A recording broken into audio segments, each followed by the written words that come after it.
Hello, ladies and gentlemen. Welcome back to Tailosive Tech live on YouTube. Hope you're having a wonderful May so far. Can you believe we're almost halfway through 2023? That's going by way too fast. We're kicking off today's tech stream, and not fast enough for some of us. We don't need to get into it. But there's already discussion going on in the chat based on the title of this stream. This subject actually comes from one of our channel members. Let me find it here. Purosky was the one who asked it. So I got a lot of Tailosive Tech Pro questions to dive in today. Thank you, by the way, for people tuning in. Our channel members are extra supportive, and also I know tech community is incredibly dry right now, and you guys dug deep and you asked some really good questions, which means even though you can't trust the leaks and all the rumors are kind of stupid and there's not much news to go on, we actually have lots of things to talk about thanks to you guys. So thank you all for showing in. You're on the iMac Pro, yes, but it's not the iMac Pro webcam. Testing out a new camera setup today. Let me know if you hate it, love it. We'll talk about it later. But yeah, essentially, the iTunes app on the Mac, yes, has been broken apart for those who aren't aware. That's what lots of people were talking about in the chat. But what a lot of people have probably already forgotten is that the iTunes Store is quite literally still an app. It's on our iPads. I just checked. It's on our iPhones, which means that even though they may have broken it up to Apple TV and Apple Music on the Mac, the iTunes Store is still a thing. There's a lot of membership billing. There's still books. There's still movies and TV shows and music that you can buy directly through that. And I guess the question I'm gauging in this discussion, which you guys have kind of already answered by selling into the chat, a lot of people have forgotten that the iTunes Store is still an app on iOS 16. Maybe iOS 17 is the year they kill it off and decide it's no longer necessary. Apple should allow customers to purchase music within the music app like we currently have the ability to purchase and rent movies in the TV app. There you go, Brandon Stiles. I think that is the inevitable reality based on your guys' reaction. So many of you in the chat were already like, wait, iTunes is a thing? I thought iTunes is already dead. No, not technically. I mean, on the Mac, sure, but iTunes Store is still very much a thing, which you can buy movies and music on through the web, I believe, but also through apps on the iPad and the iPhone. But iPadOS needs so much work. This is on the bottom of the priorities list, I'm afraid. But still something that I think they could do to probably just clean up the operating system a little bit, have less clutter, less unnecessary apps, and at this point I think very much that iTunes Store is pretty unnecessary when its job could easily be occupied by the Apple Music app and allowing what Brandon just suggested. Exactly. iTunes is on Windows as well, so coming up with Apple TV apps and Apple Music apps for Windows. I thought I read somewhere they'd already done that, but I don't keep up with Windows stuff, so okay, Bibas7 says the iTunes Store should stay. If anyone's in favor of iTunes sticking around, I would love to hear why. What is their thought process? Do we need iTunes Plus? Jackson Smith says the dry conditions of tech forces interesting questions to be asked so we don't go insane. Essentially, yeah, that's a good way of summarizing it. Thank you. Put the iTunes Store in its respected apps. Yeah.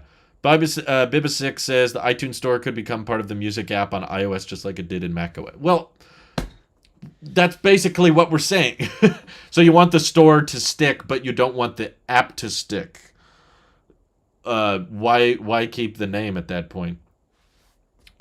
You mentioned some movie coming up about AI. What's the movie? When did I say that? Michael Luzito? When did I mention that? I don't remember. Maybe it's another channel you're thinking of. I'm not sure. Oh, that's sad to hear. Yunder says, thank you for streaming today. Rough day for me. I'm sorry to hear that, Yunder. I don't know what's going on, but I hate hearing things like that. All I can tell you, based on my very little knowledge on the situation, is hang in there. There's people who care about you, and you'll get through this. You can make it. Burkhardt says, Apple already made music, TV, podcasts, and devices for Windows 11, just not fully out yet. iTunes will likely still be maintained for Windows 10 and older. Oh, that's true. It's very hard to get people to move to newer versions of Windows. That's probably why they're hesitant to just scrap it entirely. But also, they're on Windows. Do we care about these people? Come on. Yunder's actually a Windows user, and I just threw him under the bus. I'm so sorry. That's why his day's being rough. What would replace iTunes? Essentially, just what already exists, the music app. Through the music app, you could buy music, and no longer would they say you can buy it on iTunes. You can just buy it on Apple Music. Even if you don't have the membership, of course, you can just pay the 99 cents. iTunes is still a household name. When has that ever defended anything? So is iPod. What does household name even mean? What is that supposed to be a defense for? Can you buy books and audiobooks in iTunes? And what's the Genius tab for in iTunes? I don't know what the Genius... Genius was like pre-Siri, wasn't it? Wasn't the Genius tab meant to like auto-recommend music and TV shows based on stuff you had already purchased? Audiobooks, I could see them building that into the Books app. So I don't know why you would need a separate app for that. It feels like a lot of people don't even... We need iTunes for movies, though. No, you literally don't. They have literally allowed the option now for you to buy and rent movies through the Apple TV app, which is already on iPhone, iPad, Mac. Sadly, it's not on the watch.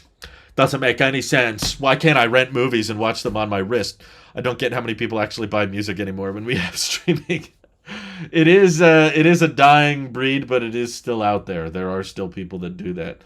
Why does the Contacts app still exist in 2023? I know people that use it, but yeah, Warner killed the HBO brand in favor of Max. I don't know why they didn't want to call it Warner Max rather than HBO Max. I guess I like the concept of Max being low number of characters. I like that, with all the suffixes today. I like the simple, short, concise ones. We have Tailosive Tech, Tailosive EV, Life, Media. Just keep it really short, real simple. Max is very short and very simple, but then they have 3 different tiers. You were discussing how we should make tech before others do, like robots. I don't think I said there was a movie about AI coming out. I believe what you may be confusing my statement with is I said that the concept of slowing down the development of artificial intelligence and ChatGPT is a stupid argument because it implies that other countries will also slow it down, in which case I don't personally think AI is super dangerous, and maybe I'm wrong on that. We'll see. I'm wrong about lots of things. But if Elon's mindset is we should slow down the development of AI because it's dangerous and it's going to be far more dangerous than nuclear weapons, then if that's your viewpoint on it, then slowing down the development of it guarantees that other countries are going to have superior versions of it than we do, which is the plot essentially of an upcoming movie called Oppenheimer, which is not about AI, that's about the development of the atomic bomb during World War II. And the dilemma that Oppenheimer was having, or Oppenheimer, I'm sorry if I'm mispronouncing it. I don't know how it's properly pronounced. I think it's Oppenheimer. The plot of Oppenheimer is, okay, we've figured out how to develop atomic weapons, but should we, if these will be used at such insane scale and they can kill so many people, like this is just such a dangerous weapon, should we even have the development of it? And we're like, basically the discussion was, well, if we don't do it, someone else will, so it might as well be us, and then hopefully we manage it properly. That's what you're probably getting confused with. There's not a movie about slowing down the development of AI, at least that I'm aware of, but there has been movies that are kind of about that. A Minority Report is kind of an interesting one. Let's see. AJ says, I tried to install Update to Monterey, but I've realized that my MacBook Pro 2015 SSD have been replaced since I bought it. Monterey won't install, which sucks. Now I only live in on Boot Camp. Interesting. Since you bought it, the SSD had been replaced. Well, darn. This is why it makes it so hard to recommend older MacBooks. If only I made a video about that.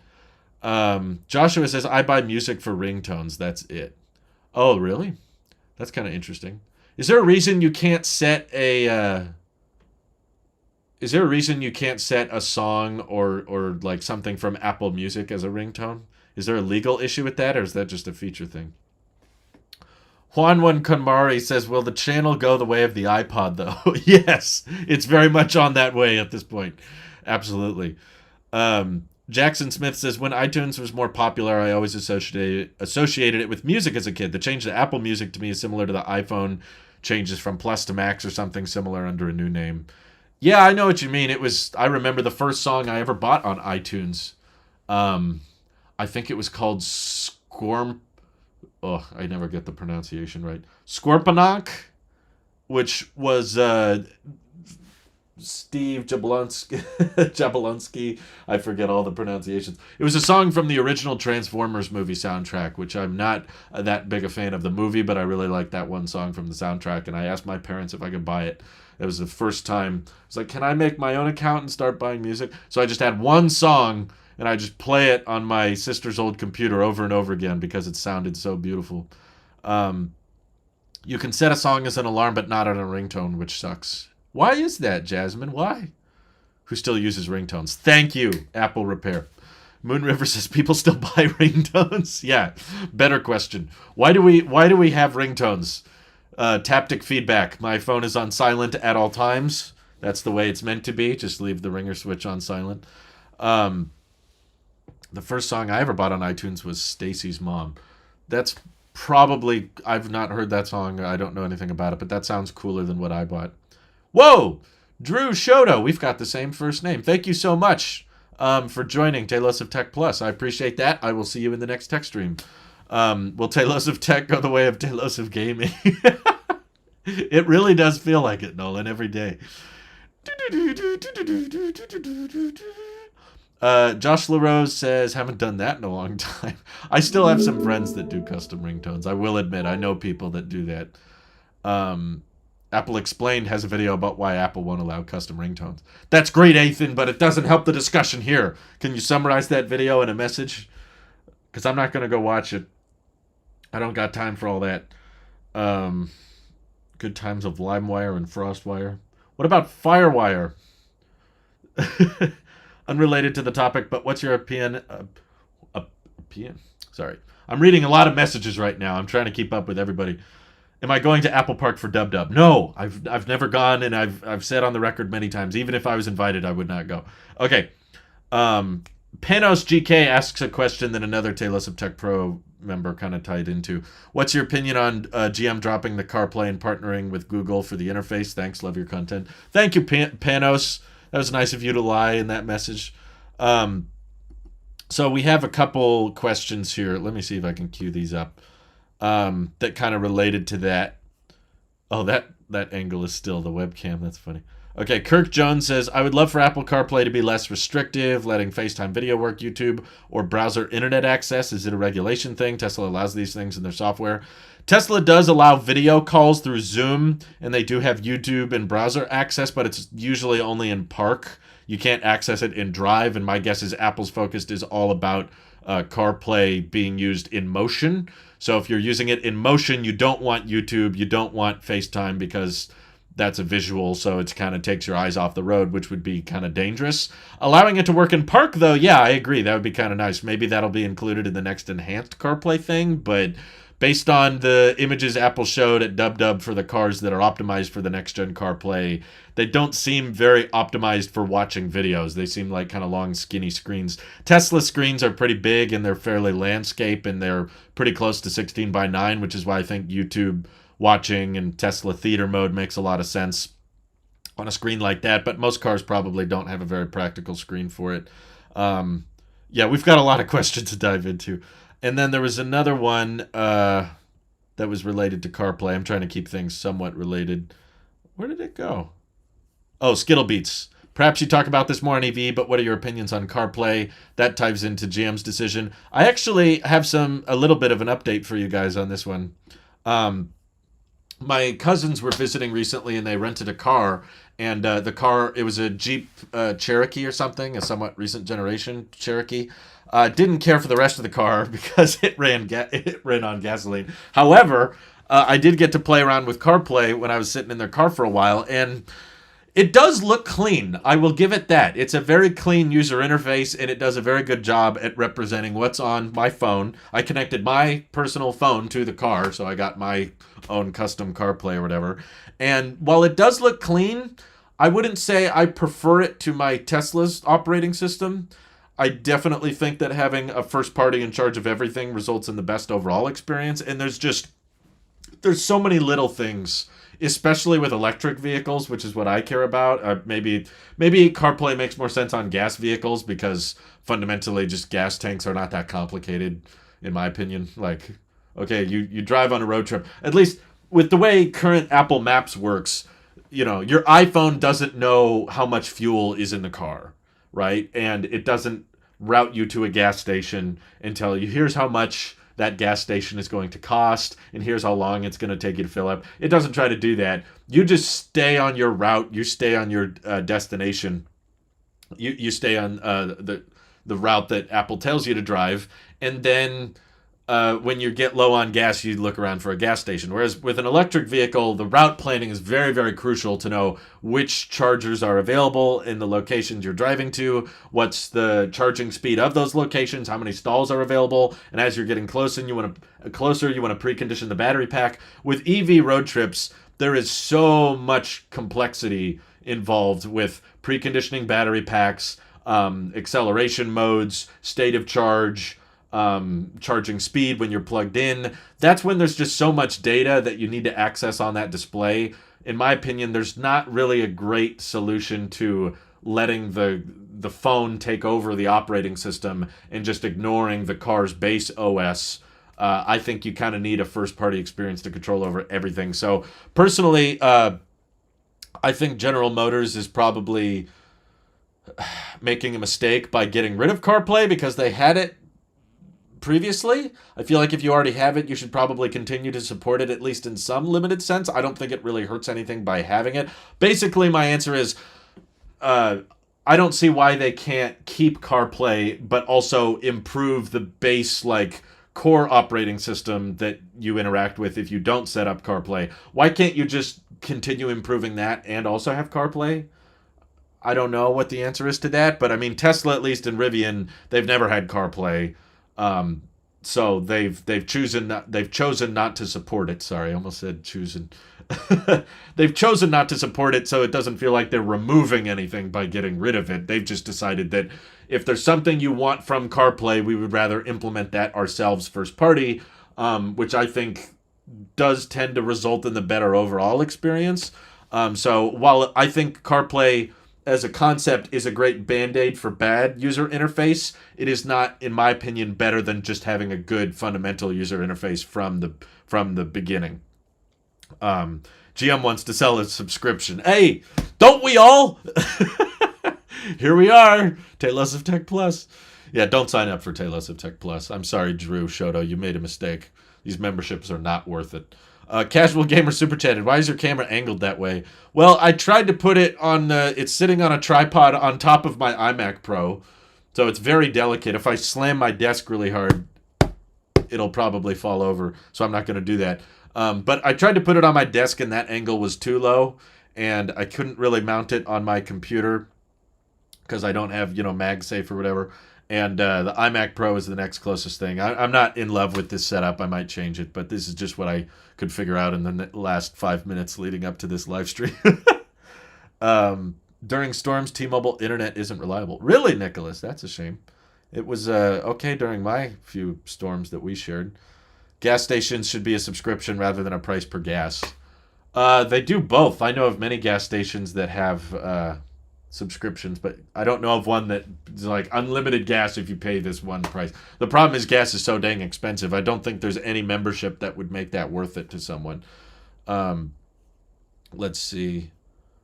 They throttle the speeds during the day. I do believe T-Mobile home internet is deprioritized, which means if you're in an area where there's a lot of people using that tower, it will slow down. Luckily, I live in a pretty rural area, which means even during the day, not that many people use the tower. Ethan says, I like CarPlay, but we need to keep the physical buttons so you have memory muscles when driving and know where things are instead of trying to memorize a screen. I somewhat agree, but I also think that most of the time automakers take it way too far. With, well, we got to have a button for that. That at a certain point, if you have too many buttons, it no longer matters if you have muscle memory. You still have to look, because if you don't look, you're going to press the wrong button. There's way too many buttons, in my opinion, in most cars.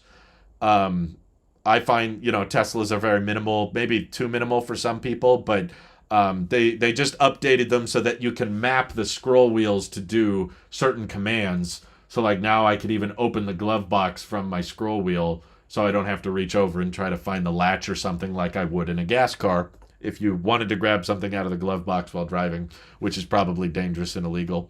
Um, let's see. I submitted an extra question about 20 minutes ago. Might need to be refreshed. Thank you, Jasmine. Appreciate that. I'll get into him a little bit. I'm trying to have some kind of casual flow. I don't want to move too quickly. Nolan says, I always watch these live streams as podcasts, so this is maybe the third time I think I've watched these live. Whoa! That's impressive, Nolan. Thank you. I'm glad someone's actually using those podcasts. I test drove a Model 3 and Y the other day for the first time. Absolutely incredible. Nice, nice. I'm glad you liked them, Jackson. I still love mine. I drove mine a ton. I was driving my mother to the airport today, and the car did great. It was wonderful. Is the MacBook and iPad old rumor still going around? It's stupid as it would be a downgrade in brightness and longevity from mini LED. Oh, what do you mean? I think you mean OLED rumor. Yeah, it's still floating around, but thank you for bringing that up, $1 Snake, because that does kind of tie into one of Jasmine's questions here. She said, or he's sorry, I'm not, I think you're a she. She said, I saw a 2027 Apple Display leak the other day, and it's insane. That's 4 years away. Why do you think? That's 4 years away. Do you think there should be an unwritten rule that tech rumors should be a year out at the farthest? We'd get way more credible reporting if that was the case. So that kind of ties into wrong one. Is that rumor legit, or is that still going around? I'm honestly reaching the point where a lot of the rumors feel so hard to believe these days anyway, that even when they're not a year out, I don't feel like I can trust them. But you are correct, Jasmine, that for the most part, it is incredibly difficult to get like any type of accurate rumors that are more than a year out, especially when they start doing 4 years out. That's when it seems ridiculous. I agree with you. So yes, there should be a rule, but I'm honestly at the point where I don't even believe reports about things that are just a few months away. There's been so many conflicting reports about the iPhone 15 already, and that's coming out in September. It's May now. That's 4 months away. iPhone 15 is only 4 months away. Yeah, like I struggle to figure out like which ones are believable, because it doesn't feel like anyone's really that trustworthy anymore anyway. I hope I'm a she, Drew. If not, my whole life is a lie. Okay, I just didn't see anywhere where the pronouns were listed. I want to respect everyone's pronouns, so I didn't know. I was making an assumption, and I know that can be dangerous when I make assumptions. But if I ever misgender you, please just feel free to bring it up, and I'll try my best to remember. Drew Shota says, when will I be changing my wall again? Probably next month, technically, because I won't be here. I don't know what my background will be, but there will be several months out of this year where I'm filming not in this room. I'll be filming overseas, actually. I'll be way out of here. But honestly, I don't know if you've noticed, but the past few week or two of tech videos have not been about leaks or rumors. I've kind of been pushing rumors into, I guess I'll occasionally talk about them on live stream so that I can kind of gauge whether or not you guys think they'll happen or not. But making videos about leaks and rumors is starting to feel more and more pointless when they change their mind on them. It was just, we had 5 rumors go back and forth and contradict each other within the span of a month. And I just felt wrong, in my opinion. I didn't like the idea of reporting on news or reporting on rumors that was dated that quickly. And it was okay, we really don't know. Is there a point in covering these things? I mean, most people voted in favor of me still talking about it, but I still struggled. I still kind of had a hard time getting behind it. I love that you guys are still talking about ringtones. Trying to figure it out. Let's see. Fill in the blank. Will iPad OS go the way of I don't know. Sandwiches. Is that it, AJ? Is that what you wanted? My wife has an out-of-warranty MacBook Air M1 that has failed motherboard and will cost over $400 to fix. Should we pay for repairs or sell for parts? The repair doesn't extend the warranty. Burkhart answered Fizz Wizzle saying, just sell it for parts and buy another one used. You can get them for $600-700. I would trust him on that because I have very little experience in that field. You could probably sell it for parts for $300. Interesting. The light is not pulsing. I guess the camera's just struggling with HDR. Maybe if I add a video effect here. Yeah. Does that help? Is it still pulse? No, that looks weird. I don't want it. That's okay. But that ties into a different question asked by Marngel. Don't you guys should be proud of me how I'm trying to segue with the pro questions in the live chat. This is not easy, but I'm gonna do it. Okay. Margel says, has using and reviewing older devices affected your stance on how Apple limits repairability options? Or are you still agnostic about it or even empathetic to Apple's policy around it? I know this is a topic that can get heated, so I understand how you might be skeptical of answering this question. No, it's okay. Honestly, a little bit of heat might be good for this channel at this time. Maybe I need to have some more hot takes. Talking about repairability might generate a lot of traffic without talking about leaks. Hey, at least we're not talking about the rumors and leaks.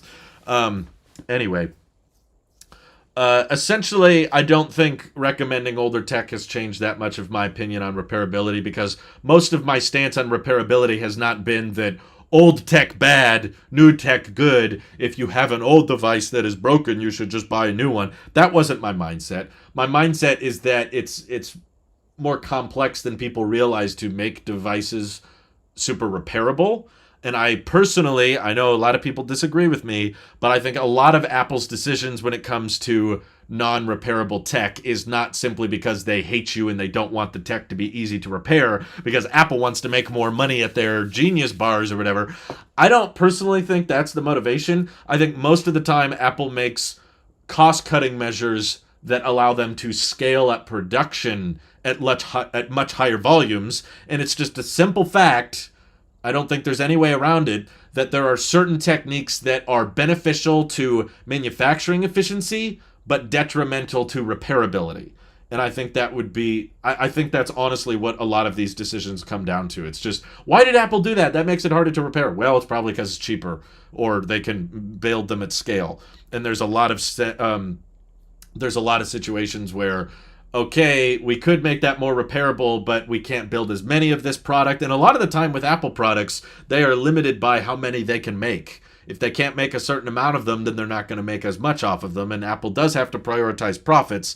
And I honestly think Apple has made some movements in the right direction for repairability. Obviously, I don't think they'll ever completely appease all of the right to repair advocates, because there's all kinds of things that they probably want them to change. But there's also compromises on the hardware, like the display won't be as good. A classic example is like the laminated display.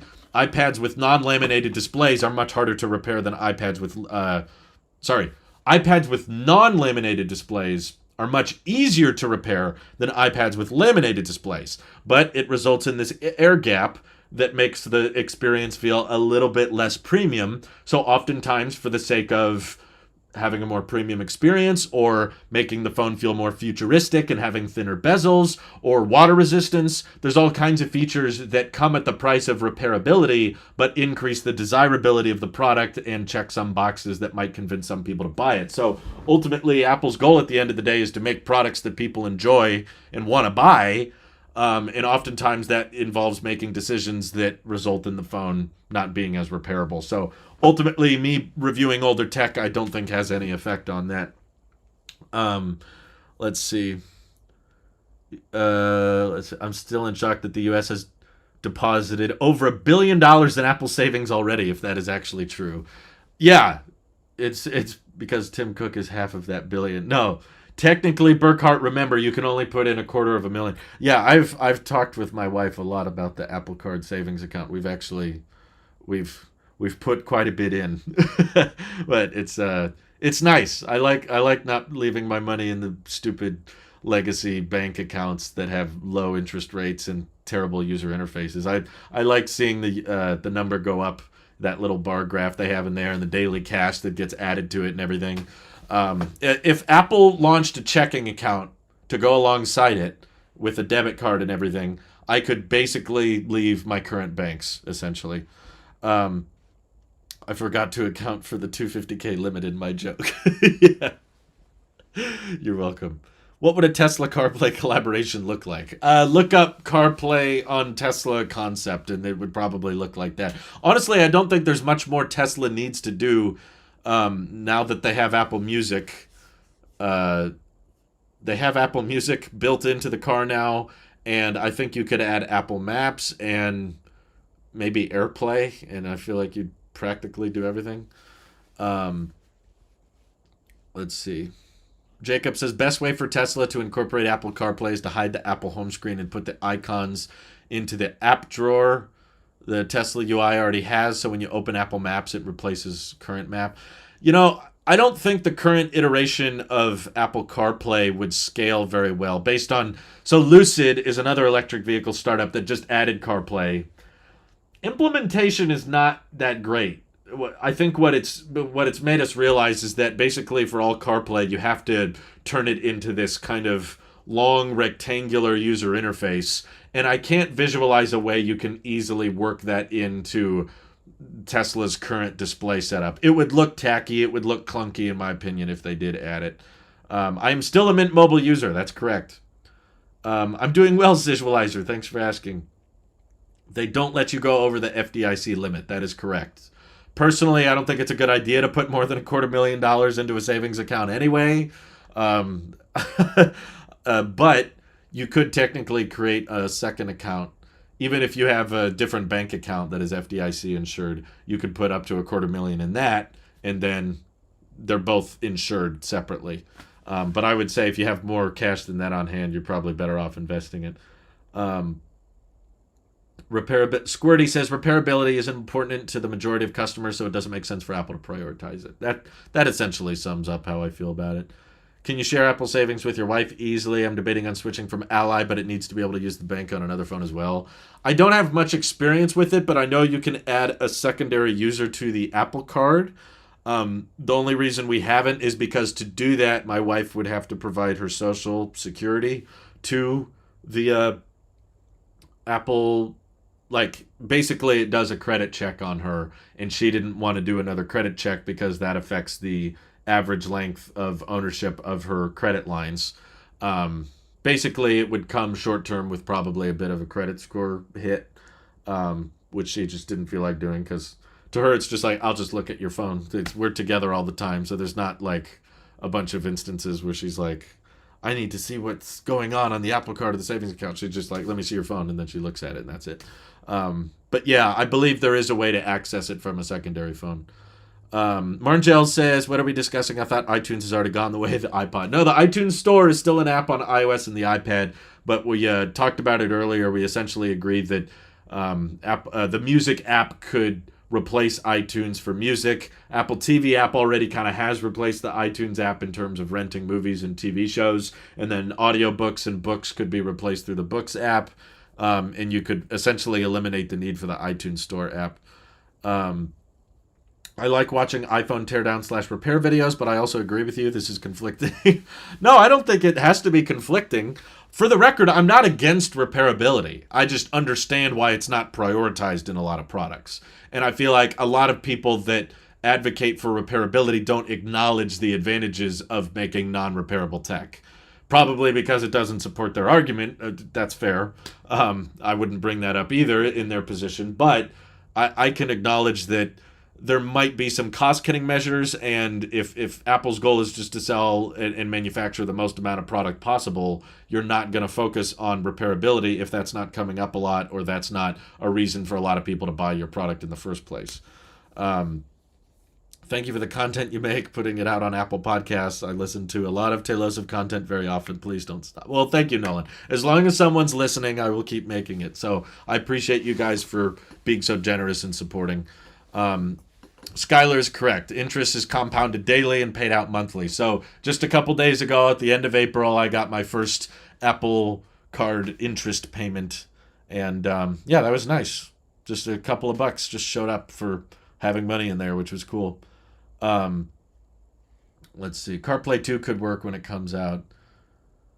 It could, but I still understand why they wouldn't want to do it, because just like how Lucid just demonstrated, there can be bugs caused by the phone that are now affecting your car experience, like they discovered that if your phone is powering CarPlay wirelessly and then you open the camera app on your phone, then it results in CarPlay looking really, really laggy. And sometimes we're taking pictures or videos while we're driving. Sometimes my wife will take a picture or video with my phone while we're in the car. I don't want my car operating system getting all laggy and jittery just because she decided to open the camera. Sometimes it's good to have things on separate devices. The reason, remember, I don't like Apple just for the sake of it's Apple because it's an Apple logo. I want that. I like Apple for what they create, which is a lot of first party designed experiences. They design the operating system and they design the hardware and they design the silicon on the inside, and they have this walled garden where there's one vision, one mindset in control of all of the design elements, both outside and in, and that's what we like about Apple. So similarly for my car, I want the same type of approach. I want one thought process, one vision going on for the outside of the car, the inside of the car, the software, everything just works together. If you have one company that thinks the software should work one way and then the car thinking software should work the other way, it can get a little confusing. It can get a little conflicting. And after playing around with a CarPlay system on my cousin's rental, the Jeep Cherokee, I was mildly impressed. It's definitely better than most car user interfaces, especially from legacy automakers. Tesla is pretty rare in regards to how good car software can get. But most legacy automakers are not very good, so they just fall back on CarPlay, which is better than what they come up with. And I go, yeah, okay. If I got to drive in a legacy automaker's car, I might as well have Apple take over the display because they're going to do a better job than the automaker is. But in the case of Tesla, I think they're competent enough. And also the case of Rivian. I've seen videos on Rivian software. I have very little experience with Rivian software, but it does seem pretty good to me, and I think they can get by without it. Let's see. Like Mike said, the cyber garden. Yes, I want to stay inside Tesla's cyber garden. Compounded daily. How are they making money? It's the same way all banks make money. They lend out loans through the form of mortgages, and then, if you're paying a 5% interest on that mortgage, then they can afford to let the people who store their money in that bank account, they can allow for them to have 4% interest and that kind of thing. CarPlay once crashed on me while I was getting directions somewhere I'm not familiar with, and my phone wouldn't show me directions anymore. See? Just hearing that exact story, Purosky, has sworn me off of CarPlay forever. I'm never doing it again. Jasmine says, is it possible for Apple to make a CarPlay stick like Apple TV where you plug it into a USB-C port in the car and it takes over the interface? I don't think any car has the hardware for that. I mean, it's possible, sure, for Apple to manufacture that, but they would really need to get a bunch of companies on board with it. Honestly, I don't think it would be a good idea. It would probably be better off just offering a little Apple Silicon package that says, if you want to support enhanced CarPlay or CarPlay Plus or whatever, buy this little package from us and it can seamlessly integrate into the car dashboard. I don't see the point in having a little stick. That seems unnecessary. Once Tesla eventually launches their app store, there will be zero needs for CarPlay. Yeah, I pretty much agree. Do you recommend Apple One Family Sub for 2 people? Nope. I don't recommend most Apple memberships. I don't know how else to answer that. I don't know your exact scenario, which memberships you actually plan on using or what to do with them, but I think there's probably some of those that you don't need. Let me see if there's any other Tailosive Tech Pro questions. I'm sure there's some I didn't answer. Marngel also asked, if Apple never introduced the iPhone, how different would the world be today, or is it possible for another company to make a product that would be as revolutionary as the iPhone? If you look at other smartphones that were coming out at the time, there was definitely a movement towards large screen, touch screen, displays on phones. I think Samsung made something that looked very similar to the iPhone before the iPhone came out. It just didn't have the Apple seamless charm and elegant marketing that Steve Jobs was capable of doing. But yeah, I think we would still have something like the smartphone. It would probably just be a lot less elegant, and it probably wouldn't cost as much because no one would want to pay that much for them. But I think Apple kind of threw the industry into the future and said, no, this is what it's going to look like, and we're going to get by without a physical keyboard. But yeah, I don't think single-handedly Apple pioneered the smartphone. I think the iPhone has just raised the standard of how a smartphone should work in terms of elegance and simplicity and ease of use. And the adoption rate probably wouldn't have been as fast. I think we'd still have smartphones, but they probably wouldn't have taken off as quickly as they did if it weren't for the iPhone. Um, let's see. YJ Choi. It took me forever to realize that's what you're saying there. What is the meaning of life? 32. Thanks for asking. In tech news, if you had to predict the price of Apple's rumored Pro Display XDR2 Electric Boogaloo, what would it be? I'm going to guess they wouldn't change it much. It would be probably similar to the Pro Display XDR, probably around $5,000. Because now that the Studio Display exists at like $2,000, you can't get much closer to that. Otherwise, you're going to kill the sales of it. And do I think any existing macOS devices would be compatible with it, but at a lower resolution / without ProMotion? You said a while back they'd need to use 2 Thunderbolt 4 cables to drive that many pixels if they were to make 5K at 120 hertz.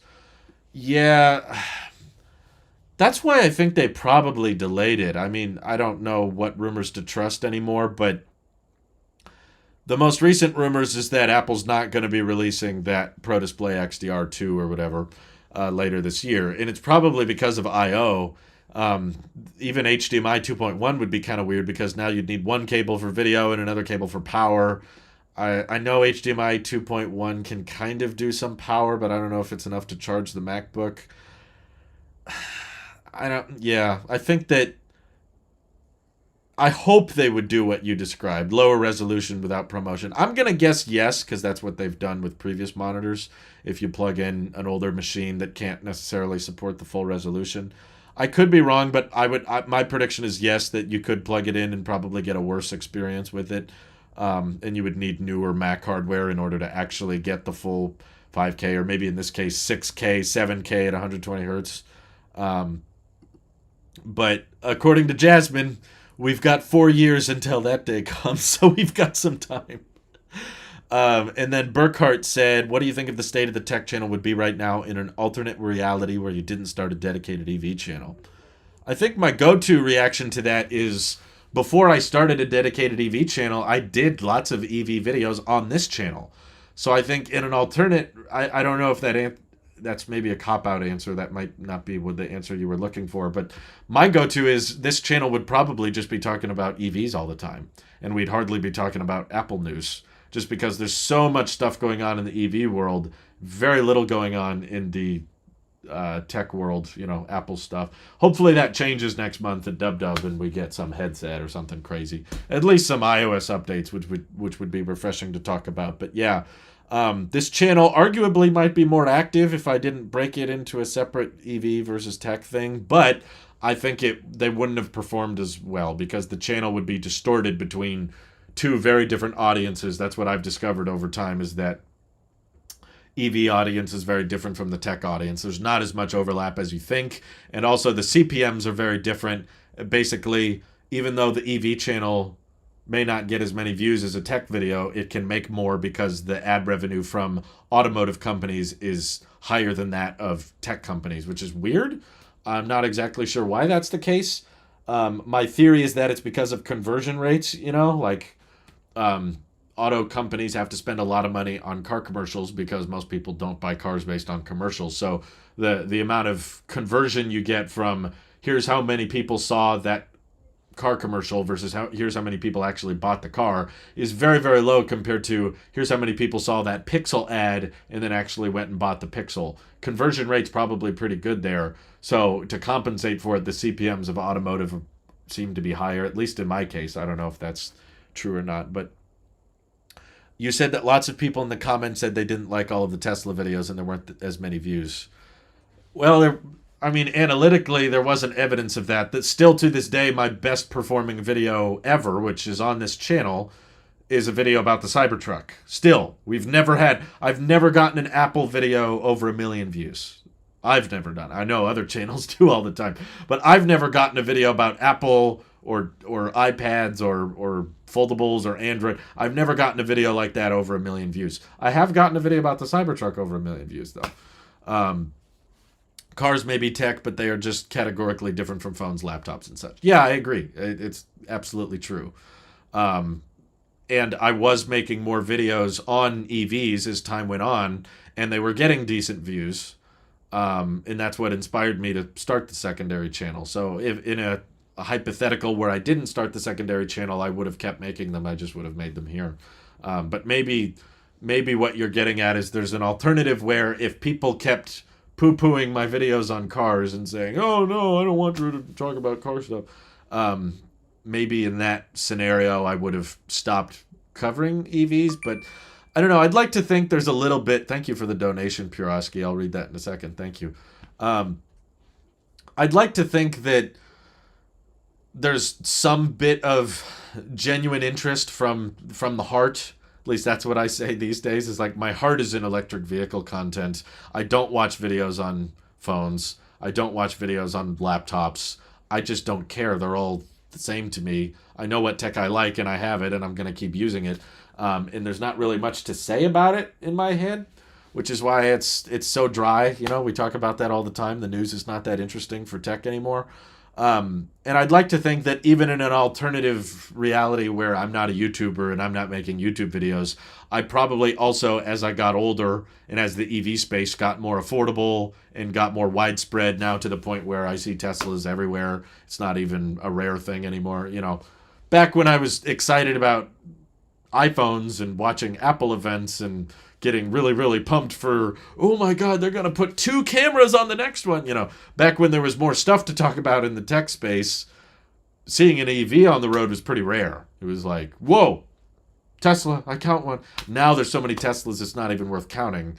It's become so widespread, and now there's all this development going on. It used to be like spotting a luxury car, and now it's not that special anymore, which means that more people are in the market for it and we're more close to watching the prices of it, and there's millions and millions of people driving electric cars now.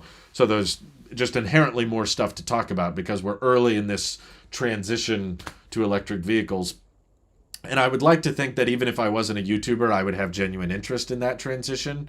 And I would start watching videos on that, but who knows? It's all alternate reality. It's difficult to really know what would have happened.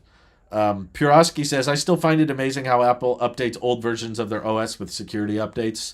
I do really appreciate that. I think Apple has a huge emphasis on software, and the more I get into technology, I think the more I'm realizing, like, software, I think, almost always comes first.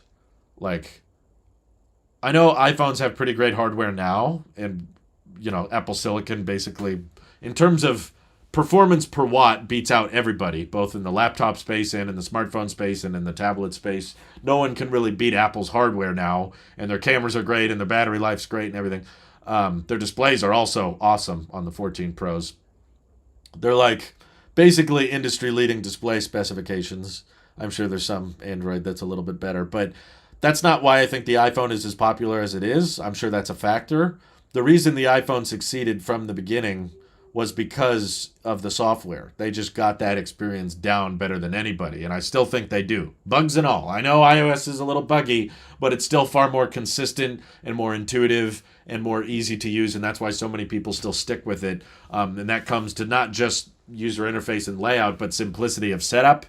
Just like how iMessage works, the simplicity of you sign into an account on your phone, and now you can text everybody and send pictures, and they're high quality, both videos, and you can call people through that. And they got that right so early, and I know that technically from a technological level that doesn't seem like a super impressive feature, right? People are like, oh, it's just texting, blue bubble, what's the big deal? But it's like, no, I mean, most people don't care about slight differences in HDR. Most people don't even care if they have a telephoto lens on their phone or not. That's not usually a big, like, I need to buy that phone, it's got a periscope lens. You know, that's not what most everyday people are doing with their phones. But you know something pretty much everybody does with their phone?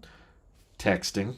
So the company that gets the core fundamentals of what a phone is used for, really basic things like texting, the company that gets that smarter and easier and better than everybody else, even though it's not a very complex feature, they're definitely going to get that.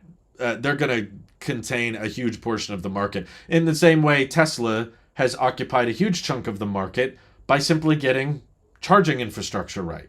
They just have a better charging network than anybody else, which is why all other EVs fall short when it comes to road trip quality, because it's just not as simple to road trip with a non-Tesla. And there's other things that Tesla's fallen behind on, whether it be build quality or range or even efficiency. There's other companies, or practicality, or how many options, or comfortability, or how many buttons you want in the interior and all that kind of thing. There's lots of things in terms of hardware that have surpassed Tesla. But they got that charging thing right. And therefore, it's very, very difficult to road trip in an EV that's not a Tesla, because you have to download all these apps and hope that the station turns on, and the stations are shut down and they're not reliable, and the handshake that goes on between the charger and the car is not always right. So, yeah, it's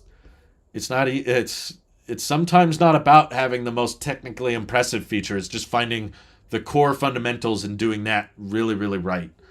Do I think Apple will get rid of the iPhone eventually when the headset takes over? No. Come on, RJMB. Think deeper than that. The headset's not going to replace keyboards. The headset's not going to replace selfie cameras. The headset can't do FaceTime. It's just not as simple. The headset's going to have a battery life a fraction of that of the phone. People said the same thing about the Apple Watch. I remember when the Apple Watch came out, I was in high school at the time, and there were friends I had coming up to me saying, "This is stupid, Apple's trying to replace the iPhone with the Apple Watch." And I was like, no, that's not what they're trying to do. They're trying to enhance the iPhone experience with a wearable. They're trying to get you to buy an iPhone and a watch. They're not trying to eventually just get you to buy a watch and not a phone. I never interpreted it that way, personally. But Marngel says, assuming if Tailosive EV overtakes tech and your diminishing interest in tech continues, do you ever see yourself retiring this channel or put it in hiatus? I'm thinking about that every day, Marngel. I talked about it with my wife on the drive back from the airport today. Like, what's going to happen to this channel if the trend continues? I don't personally think I'll ever just permanently retire it. I think that there may come a time, and it's probably not going to happen all at once. It's probably already happening to a certain extent. There just might not be as consistent uploading in the future. My guess personally in regards to smartphones, as well as iOS updates and iPad updates and Mac updates and all that, is that tech news is going to become less and less doable on the daily basis, or at least even on the weekly basis. Making tech videos or covering tech content might be more like going to the movie theater. You go to the movie. I don't know about some of you. Maybe Nolan feels differently. But for a lot of us, we go to the movie theater like once or twice a year when there's a big Marvel movie or a big Star Wars movie or something. There hasn't been a Star Wars movie. I know. But like, you go to the theater for a big event. If there's a big, big movie that you're really excited for, then you go to the theater. But everything else you just watch on streaming at home. I think it might start to feel that way more so with tech, where it's like, okay, when there's a dub, yeah, we're going to talk about that for a week or two afterwards. Or when there's a new Mac redesign or a new option, maybe if Apple made like a MacBook Ultra someday, then yeah, we talk about that and we review it and there's some stuff to talk about. But those months in between where we go like 4 months without an Apple event, or sometimes 6 or 7 months without an Apple event, that's where maybe in the future the tech channel just goes into hibernation mode. And I would like to keep talking with you guys like I am right now. I think this is fun. And that's why it's been kind of a challenge for me. And I mean that in the most positive form. It's been a good challenge for these past couple weeks to be like, let's do tech videos without talking about rumors and leaks. Let's just talk about existing technology and review what's already out and what we already know. Or if there's a news update like the Apple Card savings thing. It's not really tech, but it kind of relates to Apple and their services push. So we talk about things once they become available. Once there's something to talk about, we dive into it. And then we can speculate on where it could go. But it's been a unique challenge to say, let's not focus on the rumors and leaks. It's kind of forced us to be more creative. I think someone said that earlier in the stream. It's forced us to ask more interesting questions. And because this tech channel brought me where I am today, and I enjoy knowing so many of you guys on a first or last name basis, and we can kind of remember each other's perspectives on things, and how people bring up their different opinions and thoughts on things and different perspectives. I enjoy it. So at this point, I would like to keep being at least semi consistent with the uploads and the streams. But I could visualize a future where it's definitely like far less active than what it is right now.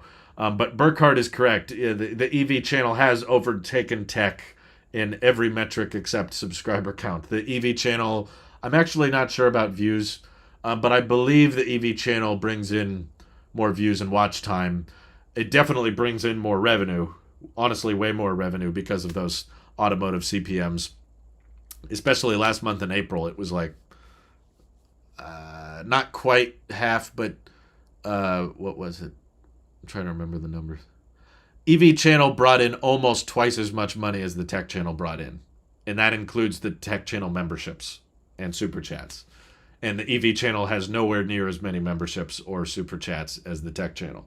So I already am kind of considering myself an EV YouTuber first and a tech YouTuber second. I know that everybody just obsesses over the subscriber count as, oh, EV is smaller than tech, when in reality, pretty much everything about EV is bigger than tech at this point. Just kind of funny how it works out that way. Let's see. Jasmine says, thoughts on the rumored Apple Wallet refresh with keys, IDs, cards, and passes having separate tabs. I need to see it to have an opinion on it. I've seen some concept art of it, but he says, I know you tweeted about having your Tesla card disappear. Could this be connected? No, I'm pretty sure it's on Tesla's side that it went away because the option to have it used to be there and it's no longer there within the Tesla mobile app. But yeah, I definitely...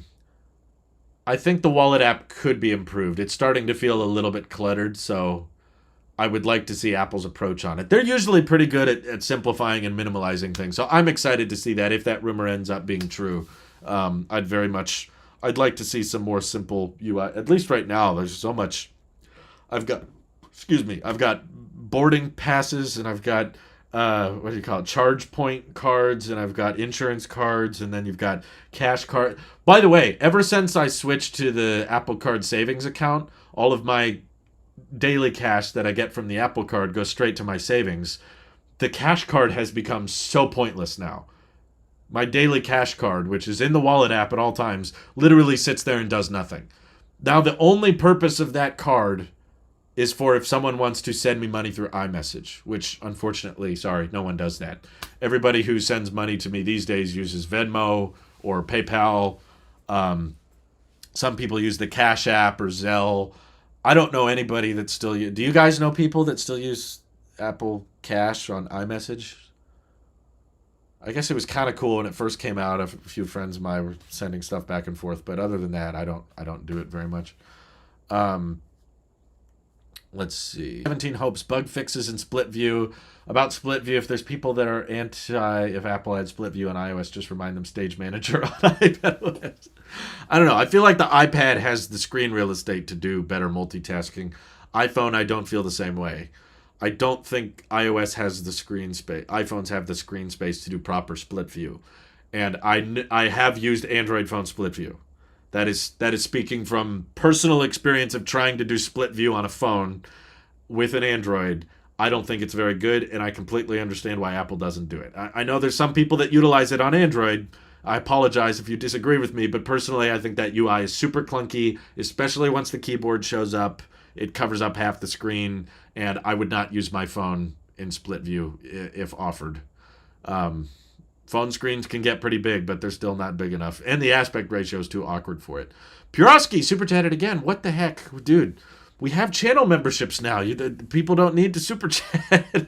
But thank you. Is this your... Yeah, it's too many super chats, dude. He says, I enjoy your approach to the dry news recently. It keeps things fresh rather than the same topic everyone else is talking about. Well, thank you, Puroski. I enjoy the challenge. That's why we've... worked so hard behind the scenes to be very cost conscious. It's not just simple things like cutting out iCloud, which took a lot of work, yes, and probably wasn't worth the time. I could have just stuck with 50 gigs of iCloud and paid 99 cents a month, but I said, no, no.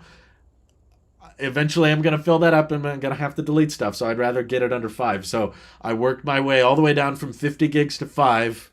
Actually, now I'm under 1 gig of iCloud used. I basically don't use any iCloud, just a little bit for notes and analytics and stuff. But we work really hard. That's just one example, the iCloud thing, to get down our recurring memberships so that our monthly overhead for operating, livelihood is very, very low, so that we don't feel desperate.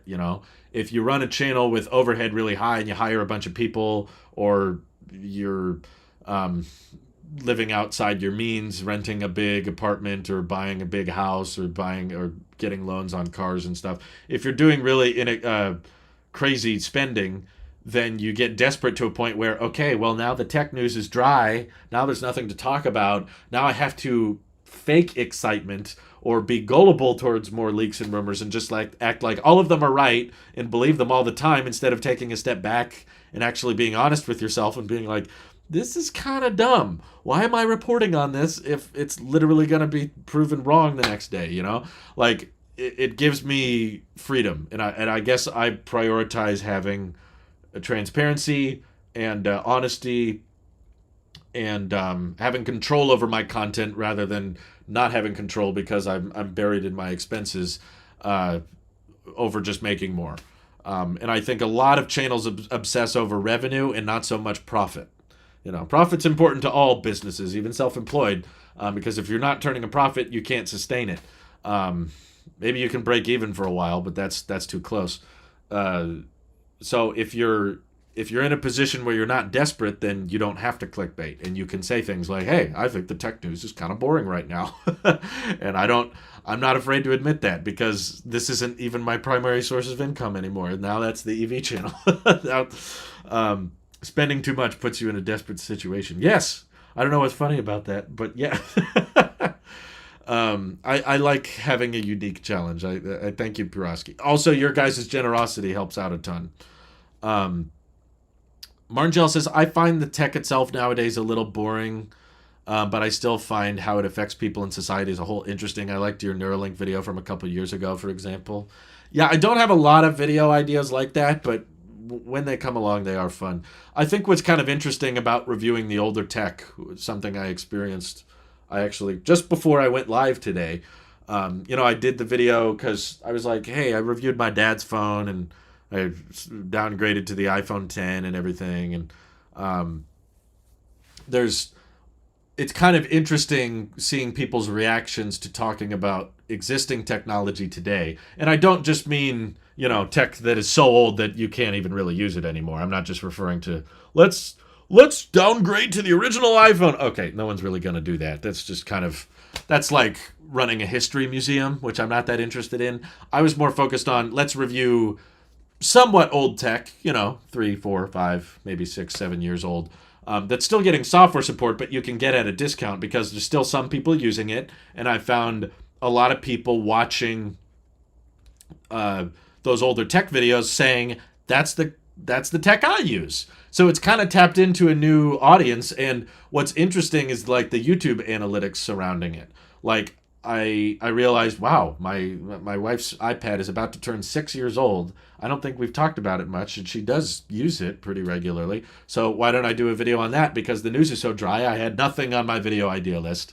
The video idea list for EV was like, I had all these video ideas for the electric vehicle channel. But for tech, there's like nothing. I had a couple skit ideas, but they were really short. They were probably going to take... I have a couple skits that are way more high budget than my normal skits. They're going to take more actors and more people and everything. But it would take a lot of time and probably a lot of effort. And the end result would be like a minute or 2 minutes long. And it probably wouldn't perform very well compared to a traditional tech video. It would just be something to do with my friends for fun, basically. So I still have those on the idea list, but it was like, okay, I only have a couple hours to work today, or I have a certain amount of time to work, and those friends I need to have available for that video are busy.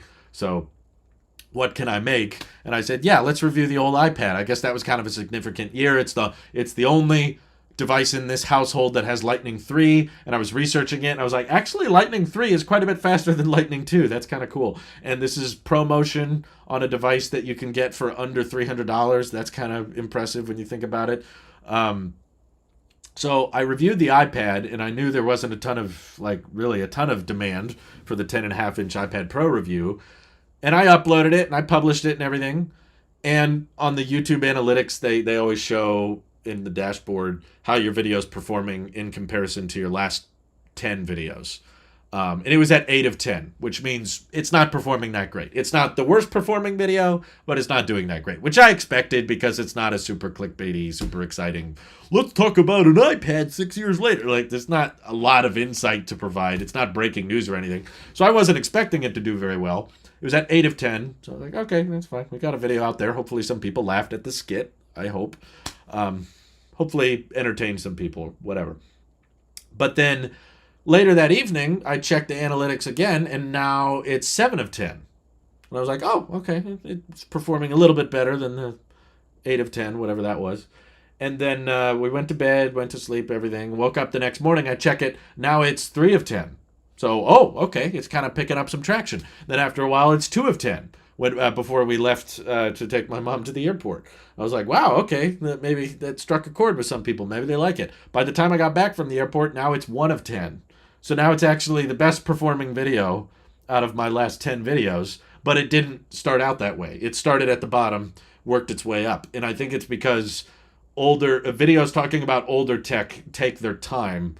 And that's actually something I was inspired from Mr. Beast, listening to some of his podcasts about video performance and how to make content that's interesting. And it's not like, I don't think everybody should just listen to Mr. Beast and be like, okay, I'm going to put 1 million Orbeez in my bag. Don't just copy him in his exact same videos. That's how some people take his advice.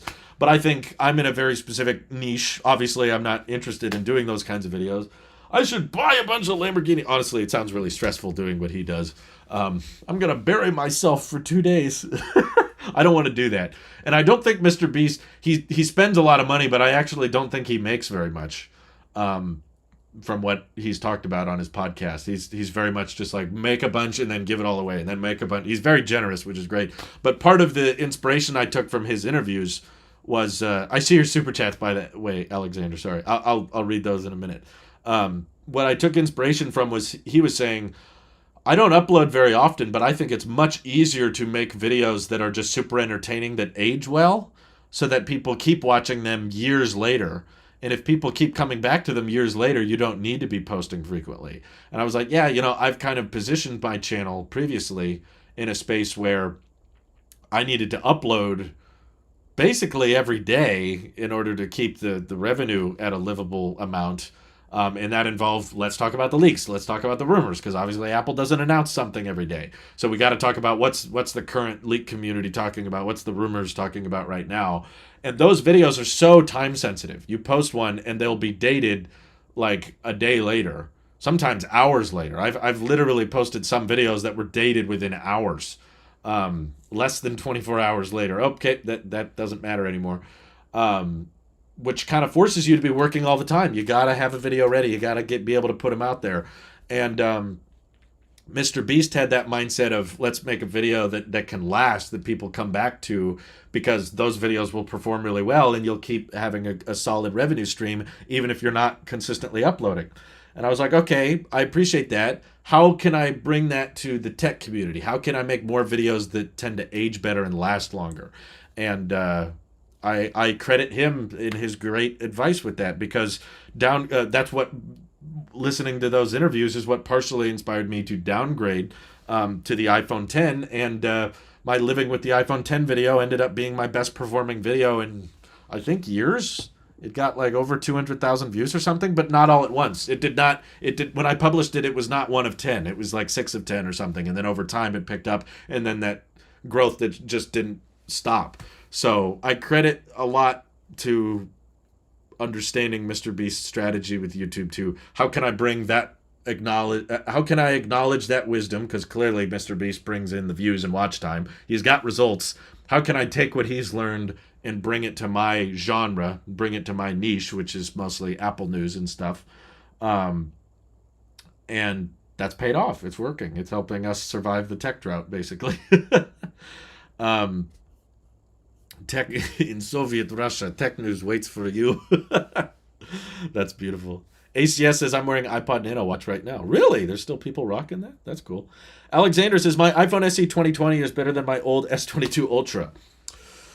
I question how, other than just it's made by Apple, I guess. That's cool. But yeah, the iPhone SE 2020 is an awesome phone. I love that phone. It's beautiful, especially from the back. It's probably the best looking phone from the rear. Alex H says, do you expect the tech news drought to end later in May? We will be around the corner of Dub Dub. Well, I don't expect there to be that much news. I guess the Pixel Fold is coming out, but I honestly don't find that very exciting. Maybe some people do. Maybe it's just because I'm so interested in electric vehicles now that things like the Pixel Fold are like, great, an $1,800 Android phone. That's gonna do well. What is my lowest performing tech video to this day, and why do you think that is? I don't know. Can I look on here? How would you rank worst perform? Like, just which video got the least amount of views that is still public? I remember learning really quickly, I like talking about Twitter and what's going on with Elon running Twitter. Honestly, a lot of mistakes are being made. And I don't like everything he's done, but I use Twitter, so I'm putting up with it, and I like watching it change and update over time. But I quickly realized that making videos about Twitter wasn't lasting very well. Like, they weren't performing all that great. So I quickly realized, Twitter's not exactly technology. It's more of a social media thing, so maybe I should stop talking about it because you guys didn't seem that interested in it. And I'm like, okay, that's fine. I don't need to talk about tech if it's not that interesting. Let's see. I'm going to YouTube Studio right now. I'm looking for my lowest viewed video that is still public. I have a lot of members. Yeah, that's the confusing part. I have a lot of members streams on here that obviously have low views because they're only available to members. I'm trying to find public though. Okay, here's one. I don't know if it's just because it's so old. Basically, yeah, all of like the first videos on my channel are still technically the worst performing. I guess YouTube doesn't let you do it anymore. They used to let you, if you went to the videos section on someone's channel, you used to be able to rank by oldest. I think they got rid of that, which makes it very, very hard for you guys to watch my first videos because you have to basically scroll through 2,000 videos in order to get to them. But I have some videos that are still public that have under 200 views. So I have one called 4K Camcorders and TVs. It's from February of 2014. We should give that a watch. So I guess you could argue that was a poor performing video because that video's almost, wow, that video is almost 10 years old and it only got 180 views or something. Oh, where'd it go? I tried to play it and it went away. View on YouTube doesn't work. That's great. Thank you, Google. Let me open this. Maybe I need to hit the link. Okay. We got some old. Wait, Alexander says only cost $100. No. Everybody's still super chatting way too much. People who super chat make me feel bad because I feel like I'm not answering a question. Doesn't feel like it should be worth that amount. So I feel like I launched the membership specifically so that I could give you guys more for your support. And here y'all are still super chatting. But yeah, here's 15-year-old Drew talking about 4K.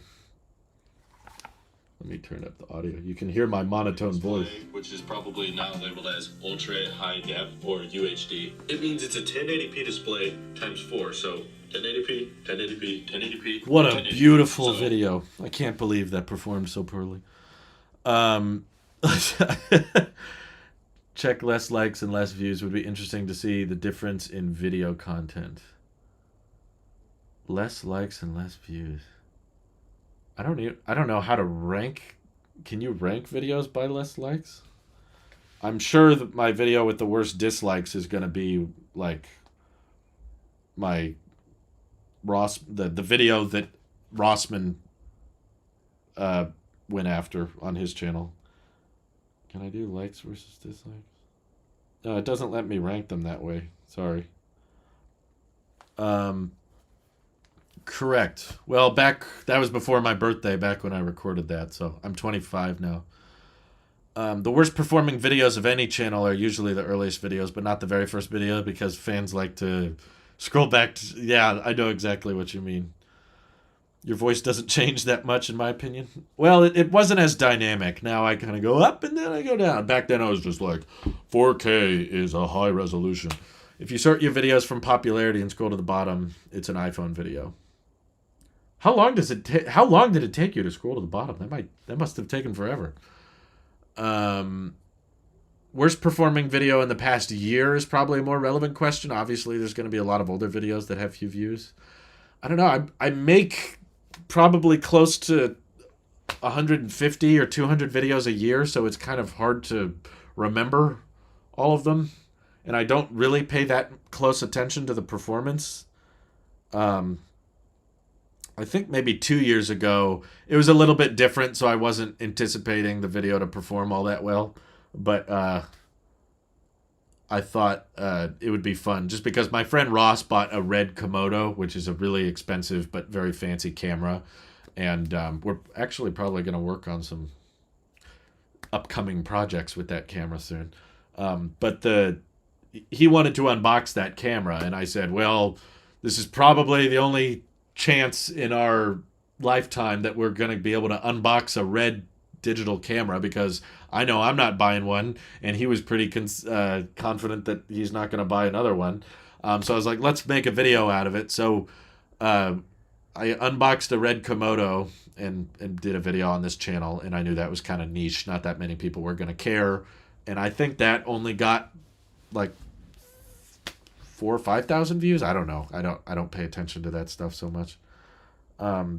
Thank you, Ethan Davish. I'm glad you're enjoying the skits. I know they're cringy. I know they're embarrassing. That's kind of the point. Why do you think rebranding on YouTube is a pain?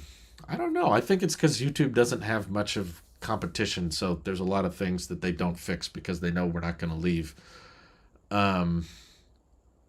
Let's see. What am I hoping? Alex says, what am I hoping to get out of Dub next month to end the boring tech news ever is dealing with right now and get people interested again? Great question, Alex. What I'm genuinely, passionately hoping for is Apple Reality Pro. I don't even know if that's what they're going to call it, but some kind of headset that is a new product category for Apple. I don't need it to be good. In fact, if it sucks, that's probably even better. I'm just saying, I've been talking about this with Burkhart and a few others. People been supporting the channel for a while. I've been talking to people, Hasayel's another one, like, yeah, like you said, if the headset does not come out in June, we will be in permanent despair. Like, the news is so dry, it's so boring, there's so little things to talk about, that if all we get in June is a 15-inch MacBook Air with an M2 chip,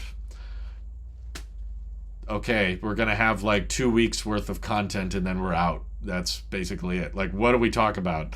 Like, I don't care if the headset is bad. I don't care if it's expensive. It would just be nice for Apple to try something different for once and introduce a different category and see their take on it, and then we could have a discussion about pricing and a discussion about use case. And I would be fascinated to see Apple's marketing approach of it, because I can't really justify it. I can't figure out why anyone would be interested in buying an Apple Reality headset. Like, what's the market for it? What's the use case for it? But Apple marketing is, in my opinion, like the best in the world. They can make really basic hardware look amazing. They can make tech that's really, really stable, or like just a rebrand of something else feel new, just with a new wallpaper and a pop song and colorful marketing. Like, Apple just has some of the best marketing in the world So I want to hear their pitch. I want to hear them out. Like, I want to understand why they think we should buy this. Software will be fun. I'm sure there will be some neat stuff to talk about, but I think it'll mostly be a repeat of iPadOS isn't what it should be, and iOS is okay, but it's kind of weird. If iOS 17's big focus is it'll be really stable and it won't have that many bugs, but we're all going to be using the developer beta for the first month. So developer beta is supposed to have bugs, right? That people are supposed to look for bugs and report the bugs. So yeah, I'm desperately hoping for Apple to do something kind of crazy. I want them to think different. Even if it's not good, even if it's risky, even if it's a dangerous like mistake, I think it would just be exciting for Apple to try something different rather than just, oh wow, another aluminum laptop. Amazing. Apple checking account. I would be excited for that. Maybe not the rest of the tech community would, but I would like that. Oh my God, Alexander, you need to stop super chatting. There's way too many donations. He said Pokemon Go on Apple headset. That would be cool. I've still never to this day I've never played Pokemon Go. Maybe I would if I had it on the Apple headset. Honestly, Apple is doomed in the future if they don't make Siri work similar to ChatGPT. Personally, I don't think so. Siri has always sucked relative to other digital assistants, and the iPhone has always been the best-selling phone. So to me, it seems like people buy phones based on the software, not so much the hardware or the digital assistant.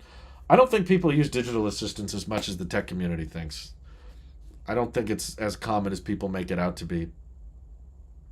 Elizabeth says the headset Gen 1, no, Gen 5 is a different story. Yeah, but see, Gen 5 will be a lot easier to talk about if we have a Gen 1. It's very hard to figure out what the problems are and what the limitations are of Apple Reality if we don't even know if it exists. If Apple puts their foot down, and we know how when Apple enters a field, they like to stick in it for a while. They don't like to just introduce something and then leave the market right away. If they introduce a headset, even if it sucks, even if it's expensive and the software's not that good and the battery life isn't that good and the use cases are super limited, we know that, okay, they're in the field now. They're in the market. They're going to take our complaints. They're going to take our criticism, and they're going to work on the next generation, and we're going to have a big laundry list of things we want them to work on for them to try to justify the product's existence. Like, I'm excited. I hope that we can have some kind of discussion long-term about a new category like that. I think that would be interesting. Opposed to just M2, wow, M3, wow, M4, wow. Especially after the USB-C transition. That's probably the most exciting part of the iPhone 15. Yes, I was 9 years old when the first iPhone came out. I know. What did you say? Do you have a video you thought would be a banger, your most viewed ever, and was disappointed it didn't perform to your expectations? Pretty much every video, Jazz. No. Every video is a banger. It's not like specifically just one. It happens all the time. It's like, oh, I thought that would do better. I guess I thought, my video about downgrading to the iPhone 10 did very well. So I thought maybe switching to the ceramic Series 5, I guess I thought that would do better because it was kind of a interesting generation of Apple Watch. Like, not that many people have the ceramic one. And being able to find one for $400, I thought that was kind of cool. So I thought that video might have a better shelf life than it did. It didn't really take off the way I thought it would, which is fine. It didn't do bad. Excuse me. It didn't do poorly. I thought that might do better. I can't think of a ton of examples. Let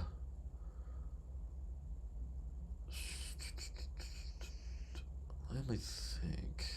No, that's the only one I can think of. I'm sure there's others, but I don't really. I kind of like make all these videos and throw them up on the internet, and then I kind of forget about all of them. Like, YouTube claims I have over 2,000 videos on this channel. That doesn't sound right to me.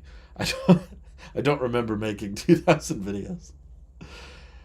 Do you have a plan if there's nothing interesting as it kind of affects the content you make? My plan is to make more EV content. I'm kind of on the fence right now between, I think someone at the beginning of the stream asked, like, where's the EV streams? I'm kind of debating if I should do more EV streams than tech streams. I'm not sure. I'm kind of on the point of, okay, if tech news continues to get more and more dry and there's less and less things to talk about, because, there's only so much tech in this house I can review. I got my iPad, I got my wife's iPad, and I got my grandma's iPad Mini 1 here. What else can I review? At a certain point, you kind of review out of the old, you kind of run out of the old tech to review. So my other thought is, well, maybe in replacement of running out of tech video ideas, I'll just do more live streams, because the fun thing about live streams is I don't necessarily have to come up with an idea. You guys kind of ask questions about whatever, and we kind of have a conversation back and forth about topics. That way I can talk to lots of you simultaneously. It's just more efficient this way. And it's more fun, in my opinion, to just have a regular back and forth between you guys than it is for, let me try to guess a video subject you're interested in, record that video, edit that video, upload and publish that video, and then see if you guys were interested, or I can just go live. So if tech news continues to get more dry, this might just become more of a live stream all the time type channel. By all the time, I mean like more frequently. But at the same time, there's a lot of thoughts I have on electric vehicles that I feel like don't get to make it into the videos. I enjoy live streaming for the reasons I just described, but I would like to be able to do that for the EV channel as well. But there's only so much time in the day, basically. Will this community, which is very interested in you, planning to have a meetup in person or a Zoom live where subscribers can talk to you directly? Yeah, I mean, channel members basically do that already. I don't do meetups for safety reasons and security reasons. It's kind of dangerous, and there's not a very easy way. There's not an easy way to select who gets to meet up in person and who doesn't. The only way I could think of it is if I just put out a video, put out a tweet or put out a video saying, I will be at the Apple store at this time at this place. But that's I don't know. I've interacted with enough crazy people. It doesn't take a lot. I know that most of you are not crazy, and most of you are not stalkers that wish to do me harm.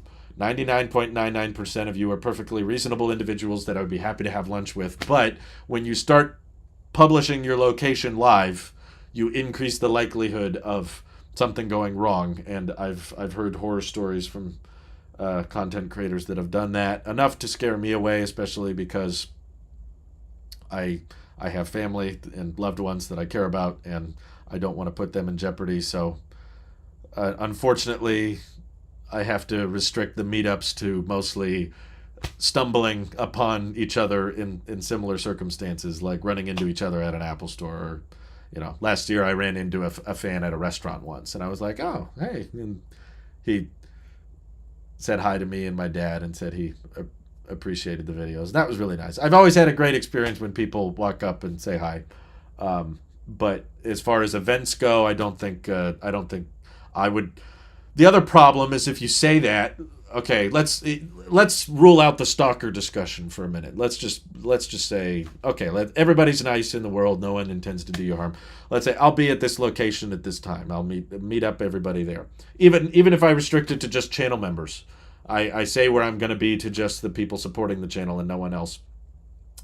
Okay, well, if 40 people show up, who do I talk to?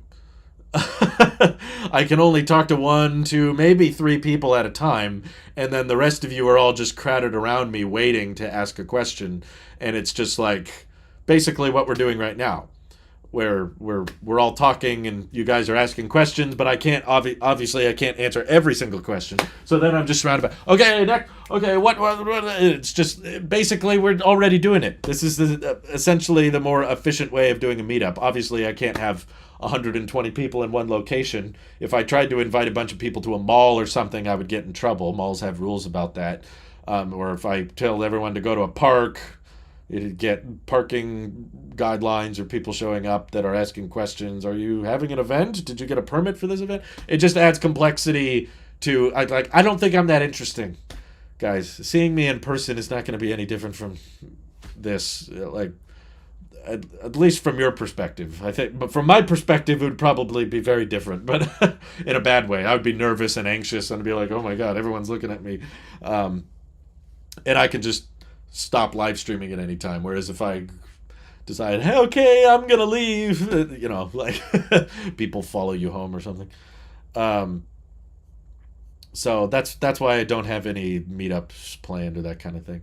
Alexander Super Chatted, review solar panels. Yeah, I've thought about it. I don't have solar panels myself, and there's a video on Tailosive Life I've done explaining why I don't have solar panels, even though I'm a big fan of solar technology. But my cousin recently bought Tesla Solar and has been using them. So I'm curious if I should do a video on his solar experience. So far, I talked to him a couple days ago, and he said that it's going very well. He's very happy with them. So I might do a video on his experience just for the sake of it's tech, and the news is dry, so why not? Let's see.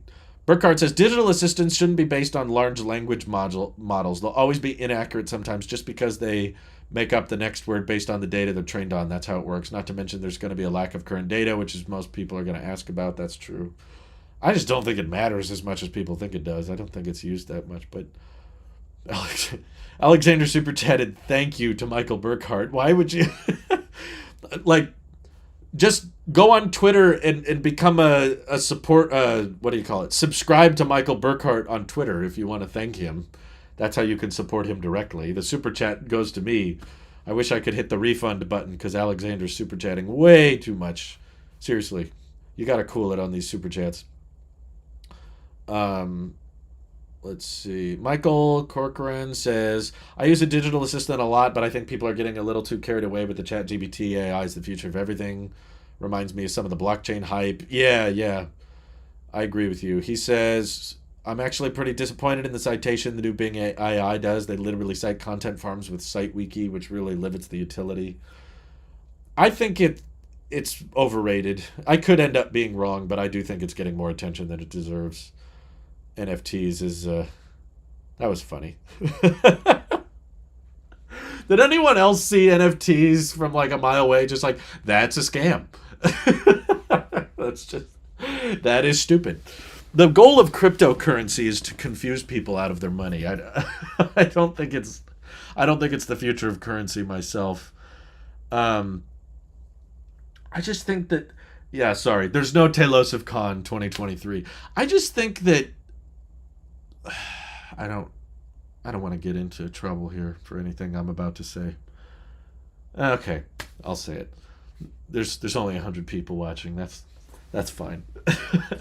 I don't think I'm referring specifically to me and no one else, okay? Just me.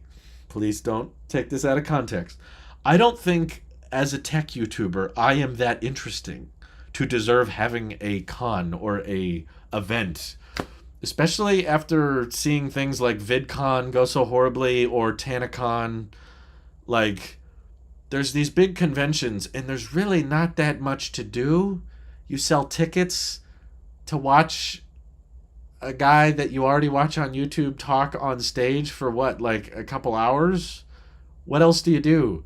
Oh, over here you can buy my merch. Great. I bought tickets so that I could buy your exclusive merch that I could have just stayed at home and bought. And I had to buy plane tickets to come out to this event. And I had to book hotels just so that I could see you from the other end of the hallway. And it gets crowded and it gets overbooked and then people feel cheated and then they want refunds. And I just, like, a very talented musician, they should have concerts. Like, they should do meetups and stuff where they can play music for everybody to hear and enjoy, and they can all dance together, and you've got a few songs that you can play. That makes sense for a meetup. A comedian. I went to see Brian Regan live once, and that was awesome. He's a hilarious comedian. I love his humor style. And for my sister's birthday, my family got everyone tickets to go see Brian Regan live, not too far away from where she was going to school at the time. And he he killed it. He was hilarious. He had a bunch of material that I hadn't heard, which I was worried about. I was like, I hope he doesn't just say all the same jokes that I've seen him make in his Netflix specials or his YouTube videos. And no, it was like hour and a half of basically brand new material. And I laughed hysterically, and the whole audience was laughing. Stand-up comedians deserve to have events and big meetups and stuff. Tech YouTubers like me, we're not that interesting. We're not even that funny. I mean, come on. Like, what are we entertaining people with? We're not, like, we're just guys with opinions on products.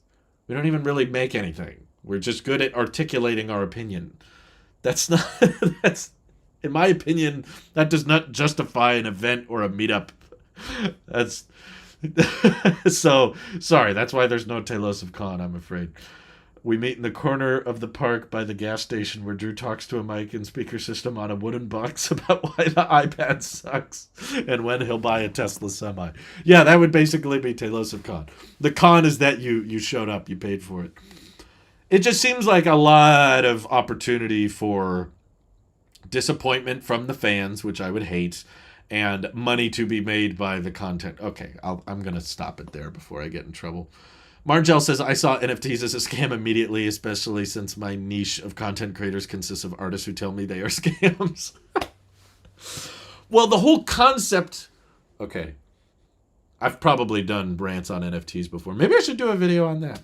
Why NFTs failed or why NFTs were doomed to be a scam. It's like you're not buying the media itself, because obviously that's the biggest flaw with NFTs is, hey, look at this picture, hey, look at this monkey or whatever. Anyone can just screenshot that. So it's not the art itself that you're buying. You're buying a blockchain-backed token that proves you own something, but it doesn't even work as a form of copyright because there can be more than one NFT of the same thing. You can have 10 NFTs of the same exact picture. So it doesn't work as a copyright protected measure. Drew about to get called by HR himself. HR is my wife, I think. She's going to start texting me, stop talking. The problem is when you're just buying tokens that aren't really physical of any kind, they're not really backed by anything other than a blockchain, which is a bunch of numbers.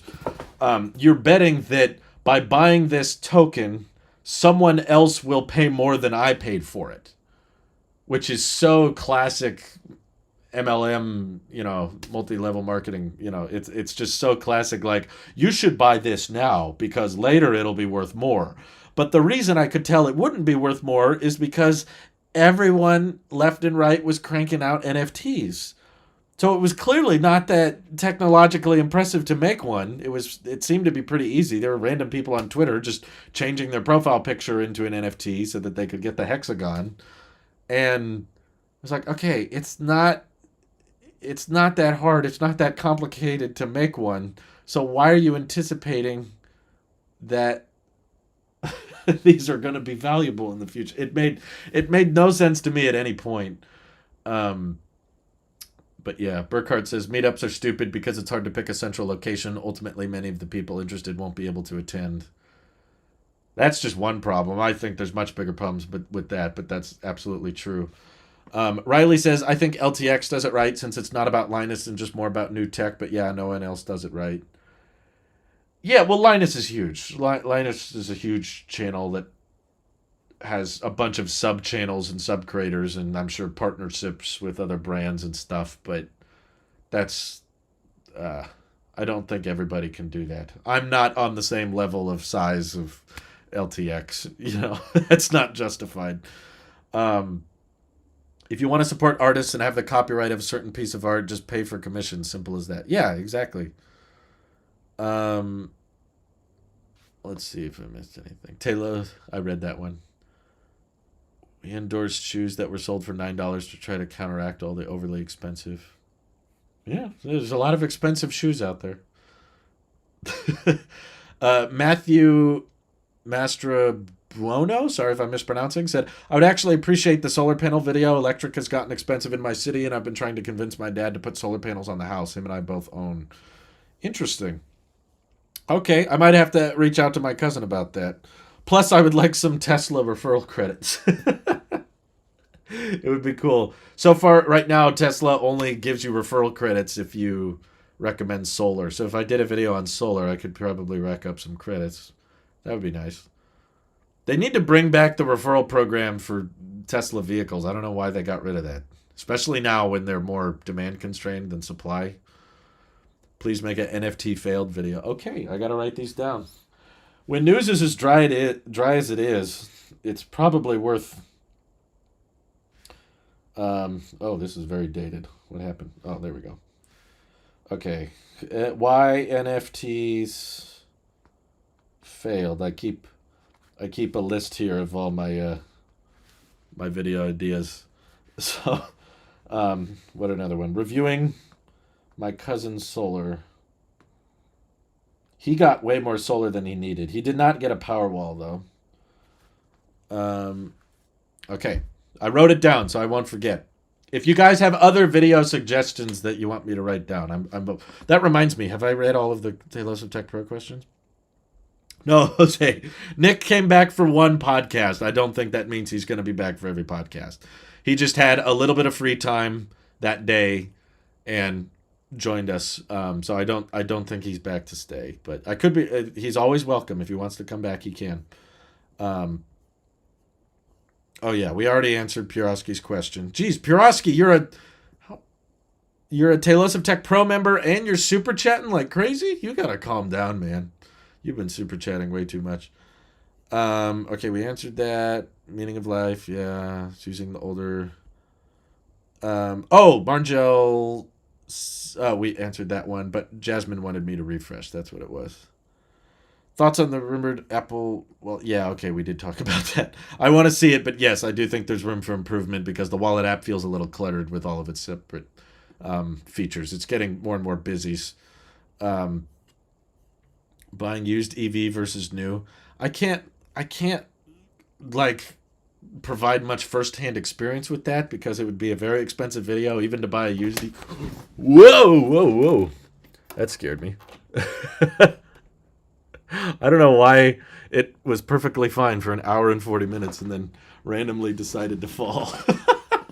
Boy, just when we needed some excitement in the stream, everyone almost died.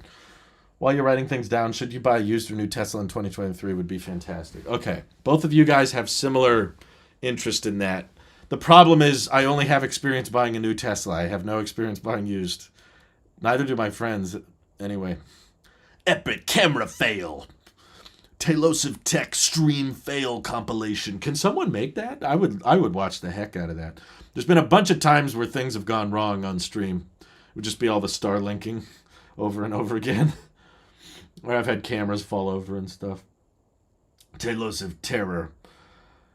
Drew takes apart a lawnmower and attempts to put it back together. I might have to do that soon based on my current lawnmower. But I'm a Tesla guy, so when my lawnmower breaks, I'm more likely to just buy an electric one than to actually try to fix it. It would be more Drew takes apart lawnmower and gives up. Not owning a Tesla didn't stop you from making all sorts of comparison videos. Yeah, I mean, the problem is that video specifically is about what are you going to experience or put up with if you buy used versus new. It's more speculative than anything. What camera are you actually using for this live stream? My phone's camera. It's, connected to the MacBook and everything. People are buying the old pre-2026 Model S used. Yeah, I think you mean 2016, probably not pre-2026. Every Model S is pre-2026. The camera fail is a good moment for to be continued. We'll be right back. Perfect. Yes, thank you. AJ, please. If anyone makes that and posts it on Twitter, I will retweet. What's the backstory with the ant? The what? What ant hive? Is there an ant hive behind me? Do I think budget EVs will become common by 2030? Yeah, I think they will be under 25,000 by 2030. Technically, the Chevy Bolt was already around that pricing, and then they killed it. But Tesla will have a cheaper model by then, probably. I don't know if it'll necessarily be 25,000, but other companies, I think for sure. I think too many people get fed up with the upfront cost of EVs. You have to factor in cost of ownership. You have to. There's no way around it. Because people don't buy cars and just let them sit there and do nothing. So a car that costs more up front but costs less to own over time is automatically going to sell better. So my point is, even if Tesla made a a Model 2 or whatever you want to call it that was $30,000 but was a pretty good car with good storage space and supercharging, and it was practical and everything, I think that the demand would be off the charts for it. So many people would buy it that they wouldn't be able to keep up with the demand, so there would be no point lowering the price to 25K. I think short term there's some demand slumps and stuff, but long term there's still far more demand. I don't know if anyone has the manufacturing capacity to actually produce a $25,000 car because it would sell so incredibly well. Maybe if they restricted it to certain markets, like it's only available in Latin America or it's only available in India or something like that. But let's see. Oh, the ant hive at the I was doing some. We were just hanging out outside and messing around with a chainsaw that my grandpa was trying to fix. My grandpa, bless his heart, he's amazing. He's 84, 80. I think he's 84 years old, and he still cuts down trees and works outside all the time. And he found these lawnmowers on the side of the road, and they had a sign that said, "Free, don't work." So he took both of the chainsaws and has been trying to fix them for the past couple months. And my cousins, and that included my uncle and aunt, my uncle was trying to fix the lawnmower, and they were trying to get it started, and they were like, okay, let's try to cut something. So my grandpa rolled over this big stump, and there was just this insanely huge hive of ants that crawled all over it. And it was so densely packed, I had to record a video of it because I'd never seen so many ants right next to each other. So I put it on the Shorts channel, the Tailosive Life channel, because I thought it was cool. But there isn't much backstory other than that, I guess. Drew reviews a Roomba. A real curveball would be buying and reviewing refurbished AirPods Max. Is that a curveball? I think I already know the conclusion I would have. I guess I could do that, but the conclusion would just be exactly what I came to last time, which is that they sound very good, they're very comfortable, I like the design, but I don't like the case, and I don't like that they use Lightning, and I don't like the price. I came to that conclusion. I don't think anything would change reviewing them now. Especially now that we know USB-C is around the corner, I'm all kind of in favor of let's just wait a little bit longer. There's probably going to be USB-C AirPods Max, at least in a year or two, and then I'll love them probably a lot more. Let's see. You did find pronouncing my main more of the Italian yo sound. Us Americans simplified it to a long o, but you would technically correct. I don't know how to Italian. It's Matthew Mastrabano. Is that right? Did I just offend an entire country? Oops. Can I review Dyson products? I don't know. I heard they suck. I'll be here all week. Are you going to Dub Dub? No. Why do people keep asking me that? You have to get invited for one, and I've said ever since I started making YouTube videos in 2017, even if I was invited, I would not go. I have far too much fun live streaming my reaction with you guys and talking through the entire thing. I couldn't talk through the whole thing if I was there, and I probably couldn't live stream my reaction. It would be so much less fun to hear your... I love watching the live chat, because, Apple on their live streams, they don't have live chat. But when I'm doing my reaction stream, I knew Mike would love that joke. He said, "Get Out." That's a great movie. I recommend watching that. Jordan Peele. I love when Apple unveils something or when Apple does something crazy, seeing the live chat reaction. Like it's so like hilarious when Apple does something and then people start making jokes about what they did. It's fun for me because I get to make jokes about what's going on. You guys write jokes in the chat and make me laugh. It's just such a fun experience. Maybe since I have a Tesla, I should like react to Dub Dub outside of the event. I could like park outside of Apple Park and be like, "I'm here, guys." But that's probably dangerous too. That's just asking to get mugged. It's the Bay Area in general. Everyone gets their car broken into. Their polishing cloth too. Could do a really epic unveil. Jasmine says, a video on what each heavy-hitting tech company, Google, Samsung, needs to do to truly rival Apple's ecosystem. That's a good video idea, but I feel like I've already made it. It's just I haven't done it in a while. Which sometimes, I don't know, it's like maybe it's worth updating. Like maybe it's worth just doing a new video on a subject that I feel like I've already talked about. But I've talked about that in videos before. I think that I did a video called, at some point, I think, called What Would It Take for Me to Leave Apple's Ecosystem? Or who is closest to rivaling Apple's ecosystem. Basically, whoever could develop their own custom silicon and have an ecosystem of products that surpass Apple in battery life, in performance, and software support.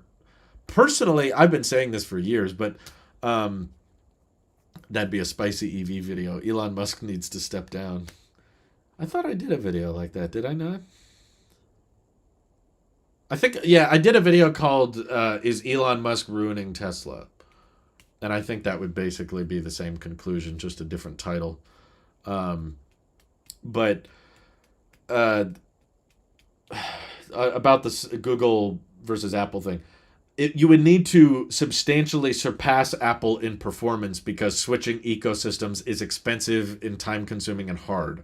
So it's not like, let's say Google made a whole ecosystem, watch, laptop, desktop, or monitor, and tablet and everything, and they all perform with their own custom G3 chip, or eventually they'll get to the G6.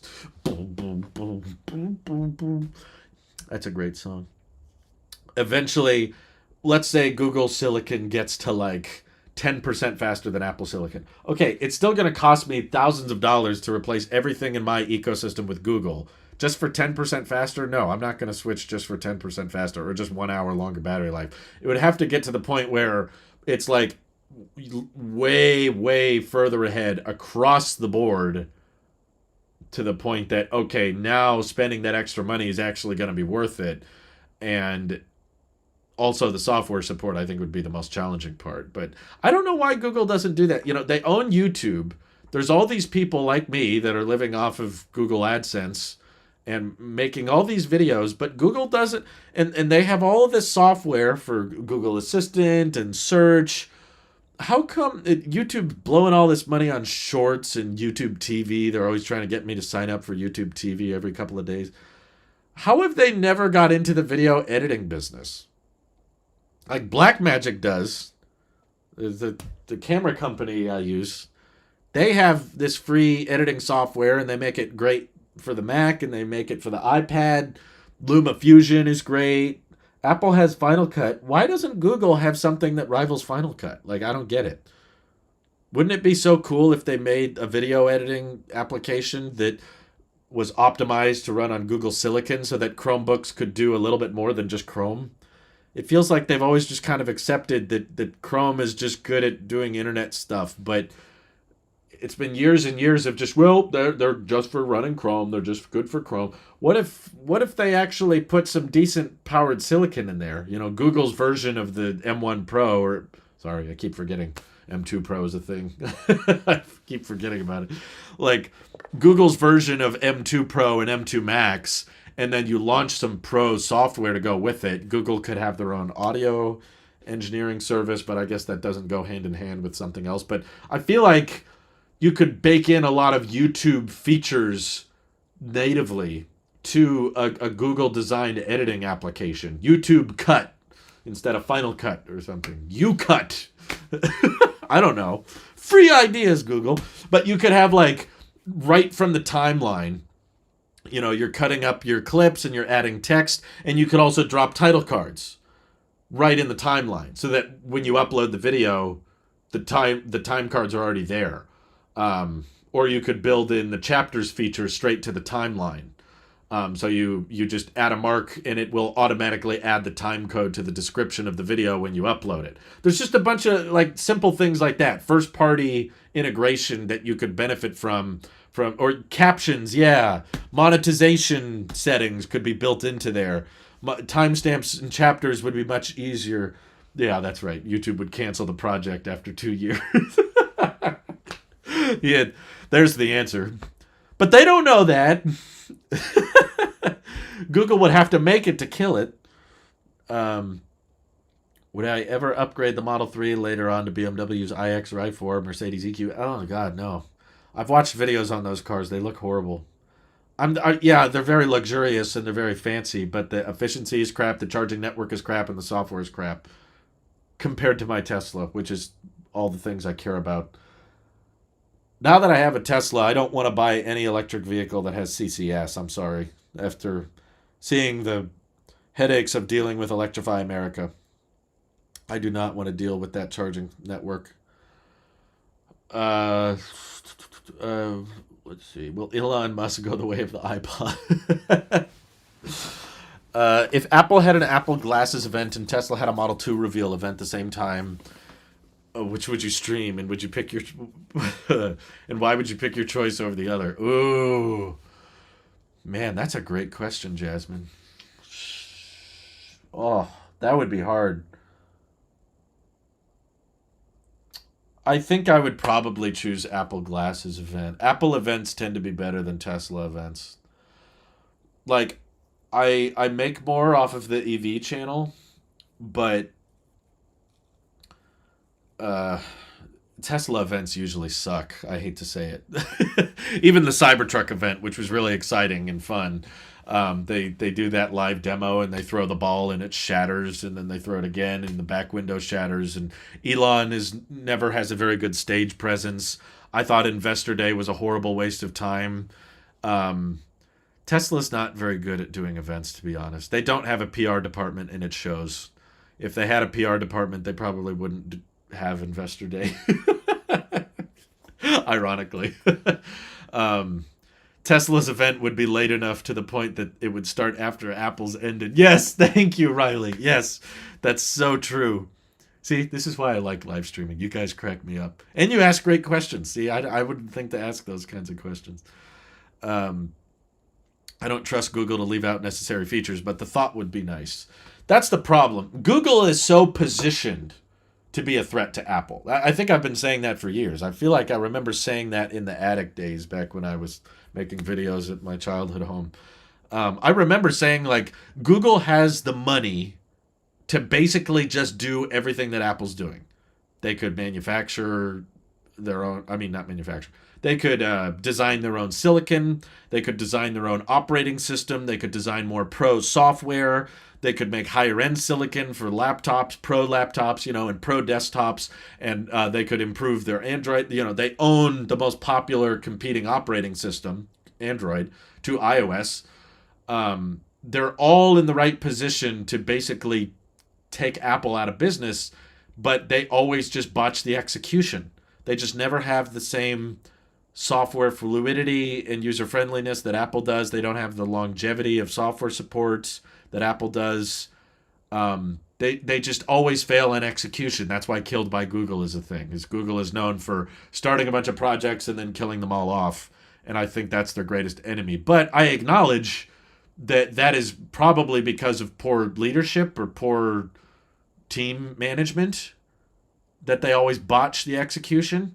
I acknowledge that there is absolutely a chance that the right people could get in control of Google. The right people could take charge at Google and manage it a little better and run it a little bit more like Apple runs their company, and eventually start rivaling the Apple ecosystem and maybe even surpassing it with the right resources and the right investment and banking on the right strategies that Apple's not banking on. I acknowledge they're positioned in a way that they could do it. They're just not very good at it. um, let's see. I'm not an EV fan, but I'd like the i4 only because I'm a BMW fanboy the same way I'm an Apple fanboy. Oh, okay. I get it. I've talked to a lot of people like you on the EV channel. We had I don't know if he's here, but we had a guy that was just a diehard Chevy Suburban fan on our last EV stream. That was fun. Oh, that was fun. The last Apple Live keynotes were cringy compared to the recorded events. Yeah, Apple events are usually fairly well polished and very well articulated and well shot. Apple just has an amazing marketing department, and Tesla does not. Tesla events are pretty cringy. You think Apple events are cringy? People that complain about Apple event cringe will not sit through a Tesla event. Trust me, I know how painful it is from having to sit through them. They are tough. Even the ones with good information. Like I thought it ended up not mattering in the end, but I thought Tesla Battery Day was really insightful and exciting, and yet it was dry. Oh man, it was hard to watch, honestly, a lot of it. um, Riley says I'm checking Killed by Google right now to see if there's a video editor on there. I feel like they would do so well. They're so well positioned for a great video editing app. And they've just never tried. I've never seen Google even attempt one. Rogama says, I'm making some dinosaur chicken nuggets. Can you set a timer for 10 minutes? I might have to go. I'm sorry. Ask Siri too. But I appreciate you asking me. Judging that they are making a devices thing on Windows, I think iTunes will die. Did you discuss this earlier? Yeah, I think that was the conclusion we came to. It seemed like, based on the chat's reaction, a lot of people didn't realize that iTunes was still a thing. They thought it was already dead. But no, it's still an app on the phone and the pad. There's still a store.